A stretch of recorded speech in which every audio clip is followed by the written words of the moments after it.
आइए सुनते हैं मेरी आज की कहानी, एहसास तुम्हारे साथ का। ललित को उसकी पत्नी सुमित्रा आज जबरदस्ती साड़ियों की दुकान पर ले आई थी और दुकान पर पहुंचकर एक एक साड़ी उसको अपने ऊपर लगा लगा कर दिखा रही थी और पूछती, ये वाली कैसी लग रही है, ये रंग कैसा है, ये वाली ले लूं? ललित अनदेखा सा उसकी तरफ देखता और कह देता, हाँ अच्छी लग रही है, और वापस अपने फोन पर लग जाता। पत्नी की जिद पर वो उसके साथ शॉपिंग करने के लिए आ तो गया था, पर उसे इन सब चीजों में बिल्कुल भी इंटरेस्ट नहीं था। आखिरकार वो चिढ़कर बोला, अरे यार, पहननी तो तुम्हें है, जो सही लगे ले लो।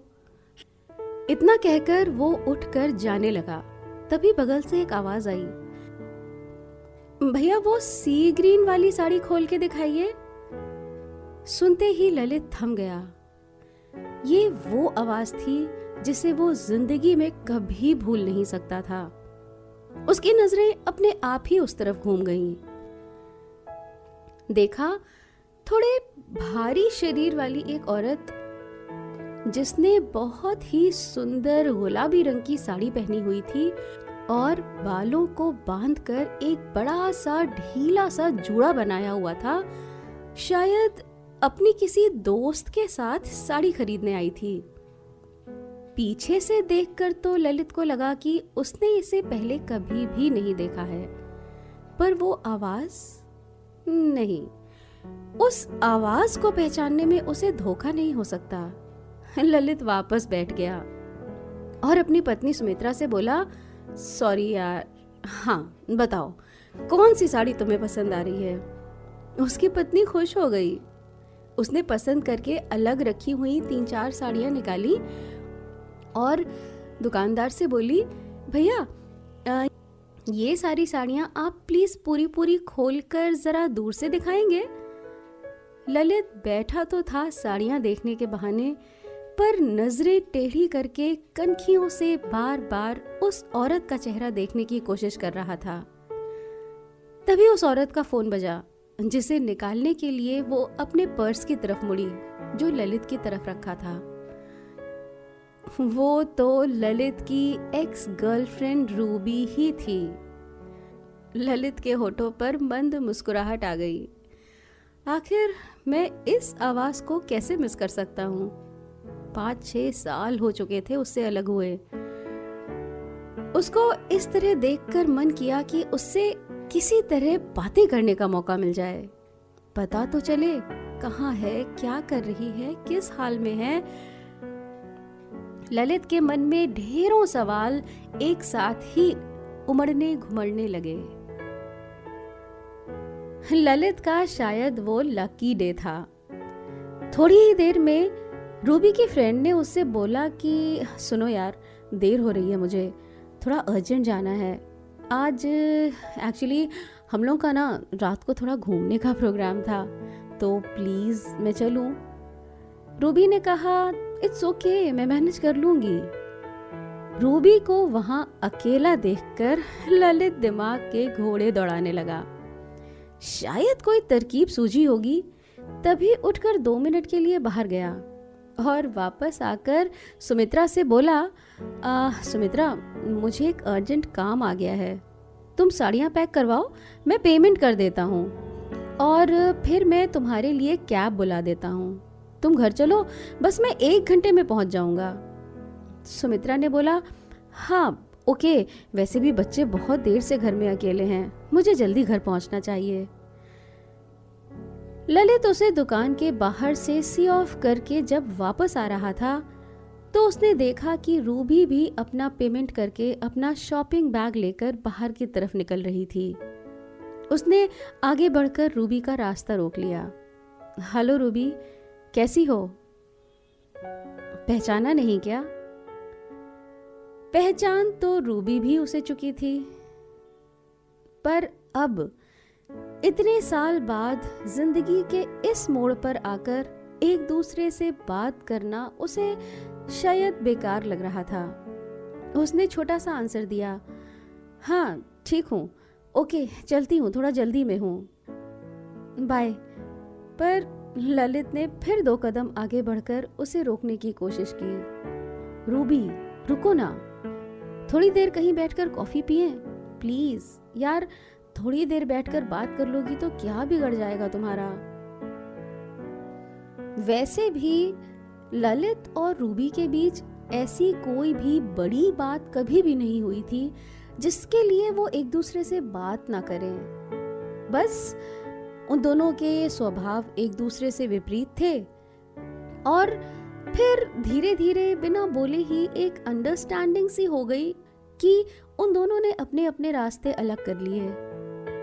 रूबी कुछ पल थमी, ललित की तरफ देखा तो ललित बोला, रूबी तुम मुझे यूं अवॉइड क्यों कर रही हो?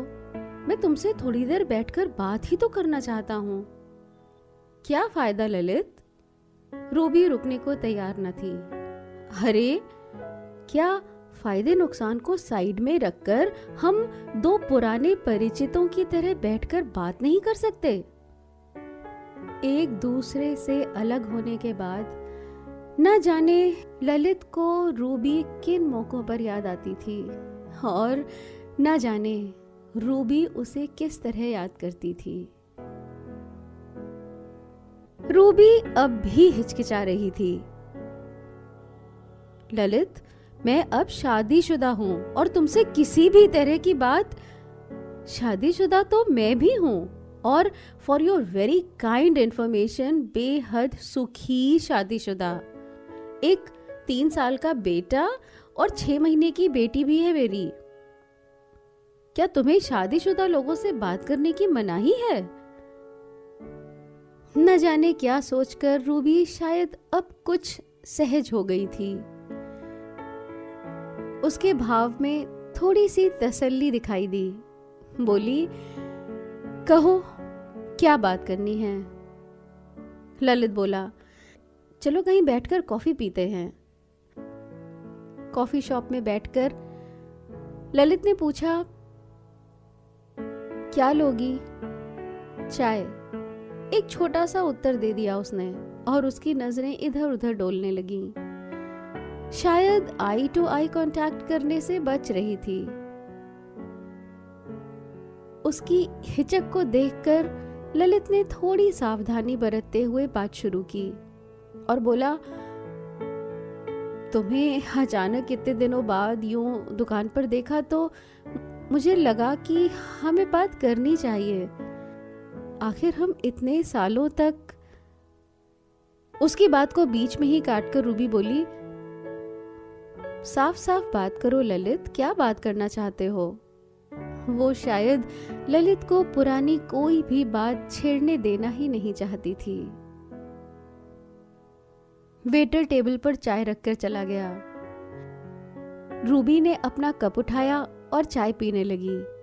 उसे चाय पीता देखकर ललित को याद आया कि वो तो चाय पीती ही नहीं थी, जबकि ललित को चाय बहुत ज्यादा पसंद थी।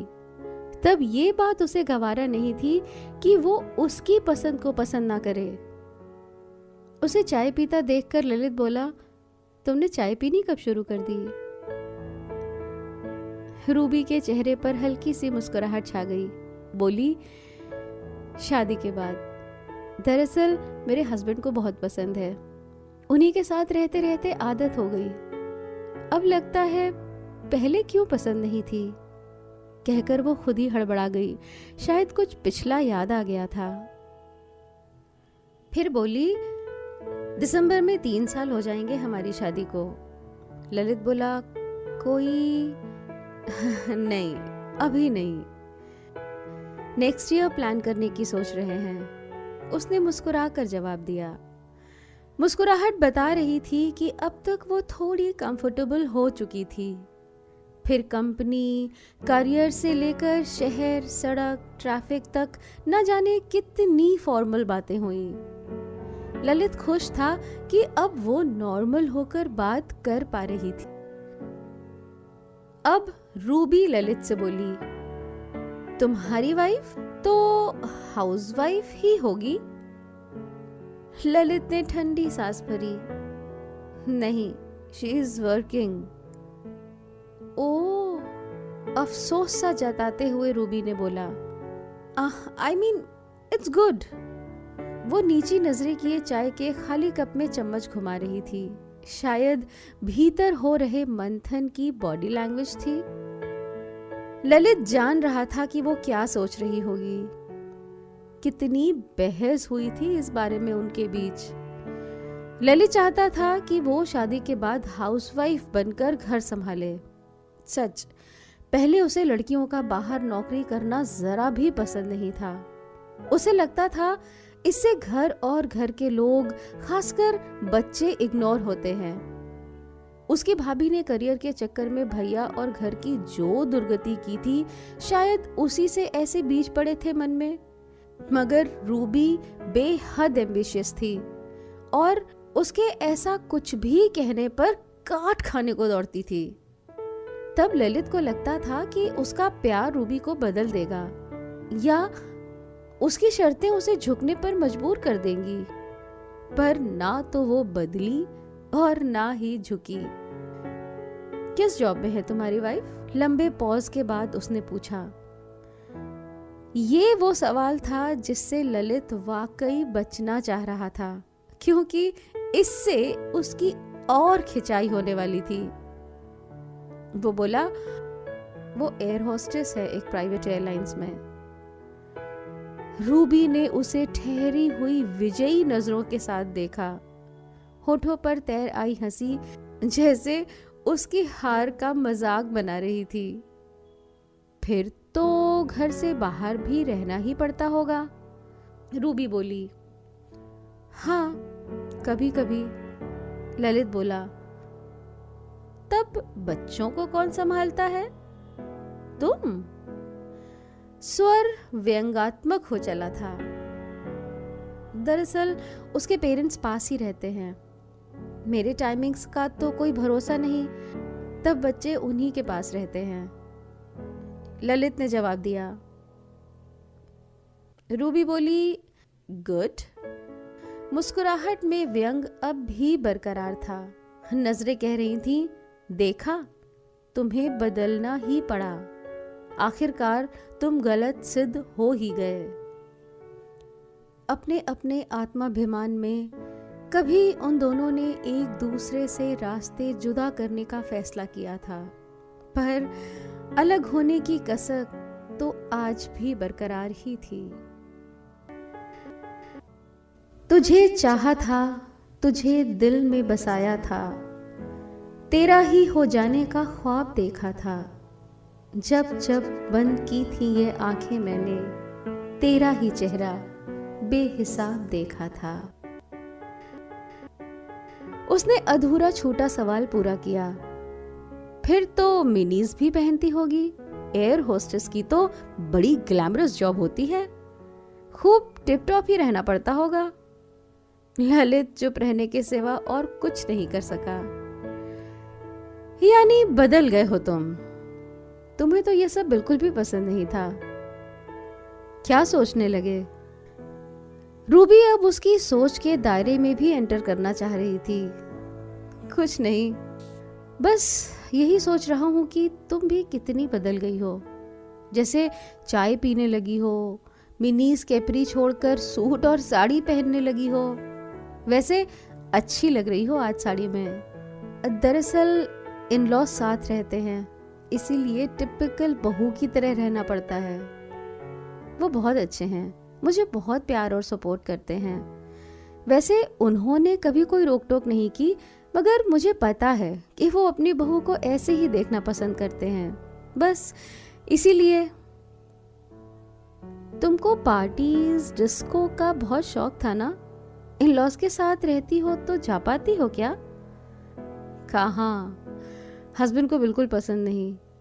फिर बात संभालते हुए बोली, वैसे भी सारा दिन तो काम से थक जाती हूँ, फिर इतनी एनर्जी ही नहीं बचती कि आउटिंग के लिए सोचूं। ललित बोला, वीकेंड्स तो हैं। वीकेंड है तो घर और बाहर के पेंडिंग कामों को निपटाने में चले जाते हैं। फुर्सत में हम साथ बैठकर कुछ अच्छा खाते हैं या फिर टीवी एंजॉय करते हैं। रूबी बोली, बस? ललित ने रूबी के नजरों में झांकते हुए पूछा। बस और क्या, इतना ही जवाब आया था, पर आश्चर्य, आंखों में लाचारी नहीं बल्कि संतुष्टि तैर रही थी। तुम भी बिल्कुल बदल गई हो, ललित ने हंसते हुए कहा। वो भी मुस्कुरा उठी। अगर हम पहले ही बदल जाते तो? पता नहीं, यूं ही निकल पड़ा मुंह से। जोर जबरदस्ती से इंसानी फितरत नहीं बदलती ललित। हमारे जैसे इंसान टूट जाते हैं मगर झुकते नहीं। और वैसे भी ट्रांसफॉर्मेशन प्रोसेस की अपनी एक साइकिल होती है, उसे पूरा किए बगैर ट्रांसफॉर्मेशन संभव ही नहीं। हमारे एक दूसरे के साथ हुए अनुभवों से निकलकर ही हमने दूसरों की खुशी के लिए खुद को बदलना सीखा। और कुछ पल खामोश रहने के बाद बोली, काफी देर हो गई है, अब चलना चाहिए। तुमसे बात करके अच्छा लगा, ललित बोला। तो रूबी बोली, मुझे भी। ललित बोला, अब मुझसे कतराओगी तो नहीं? नहीं, मुस्कुराते हुए उसने विदा ली। अपनी एक्स के साथ इस शॉर्ट एंड स्वीट मुलाकात में रोमांस जैसा तो कुछ नहीं था, फिर भी कुछ तो था जिसने दिल को अजीब सी मिठास से भर दिया था। मैं हूं आरजे तनु और मेरी आज की कहानी थी एहसास तुम्हारे साथ का। आपको कैसी लगी ये बताने के लिए हमें ढेर सारे कमेंट्स करें। और अगर आपके पास भी है कोई ऐसी प्यार भरी कहानी तो हमें कमेंट बॉक्स में लिख के भेजें या लिंक भी शेयर कर सकते हैं। हम लाएंगे उन्हें गीतों में पिरोकर आपके लिए। And yes, do not forget to like and subscribe my YouTube channel Love Stories by RJ Tanu.